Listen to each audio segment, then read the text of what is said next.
La vertu de recueillement. Les anges n'ont pas besoin de se recueillir pour être dans la présence de Dieu, mais nous ne sommes pas des anges. Les anges vivent dans la présence de Dieu, ils respirent la présence de Dieu, et rien ne les distrait jamais.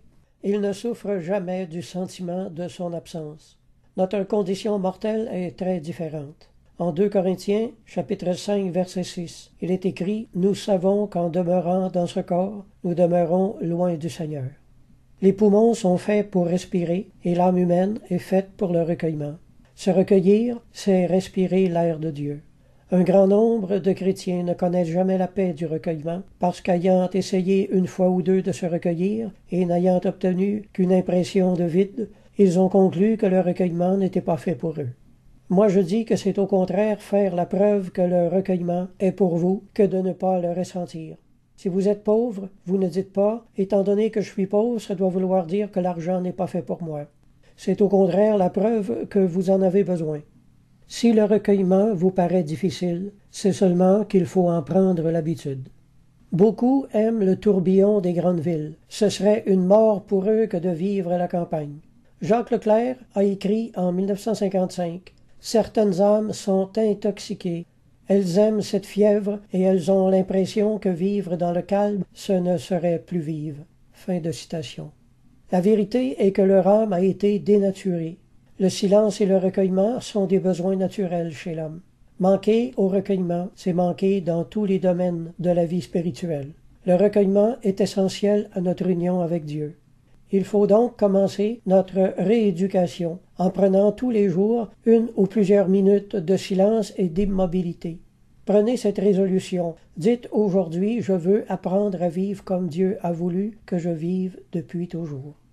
Les anges vivent naturellement dans le recueillement, sans le moindre effort de leur part. Les anges sont nés avec une cuillère d'argent dans la bouche. Malheureusement, nous regardons le moindre instant passé dans la douce présence de Dieu comme une grâce et une bénédiction des plus précieuses. Dans le recueillement se trouve la grâce de l'union à Dieu. Il est le principe de toutes les vertus surnaturelles.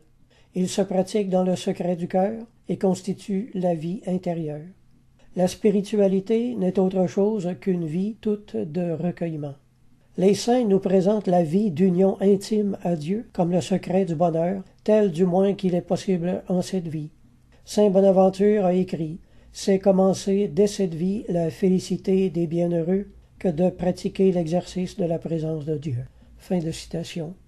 Les saints nous disent aussi que c'est un des remèdes les plus efficaces contre le péché. Jean Chrysostome a écrit « Si vous vous tenez toujours en présence de Dieu, vous ne ferez rien, vous ne direz rien, vous ne penserez rien qui puisse l'offenser. » C'est ce qu'avait dit également le psalmiste en psaume 119, verset 168. « Je garde tes ordonnances et tes préceptes, parce que toutes mes voies sont devant toi. » Il n'est guère d'exercice qui soit plus instamment recommandé par tous les saints et les maîtres de la vie spirituelle que celui de la présence de Dieu.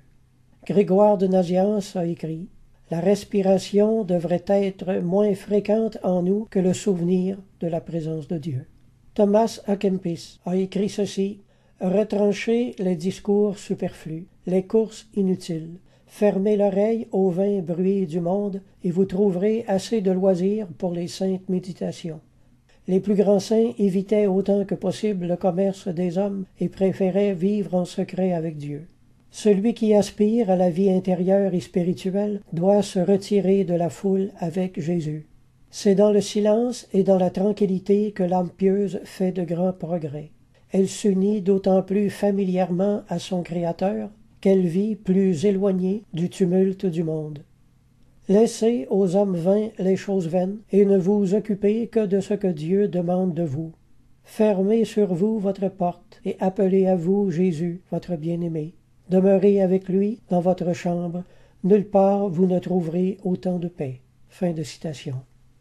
Louis de Grenade a dit lui aussi « Évitez autant que possible les conversations, les visites, les relations où Dieu n'a rien à faire, où l'on perd un temps si considérable, où la langue se délie si fâcheusement, et d'où l'on revient l'esprit rempli d'images et de pensées qui nous rendent le recueillement pénible et difficile. » Je termine avec cette citation d'Augustin. « Seigneur, je n'ôterai jamais les yeux de dessus vous, parce que vous n'ôtez aussi jamais les yeux de dessus moi.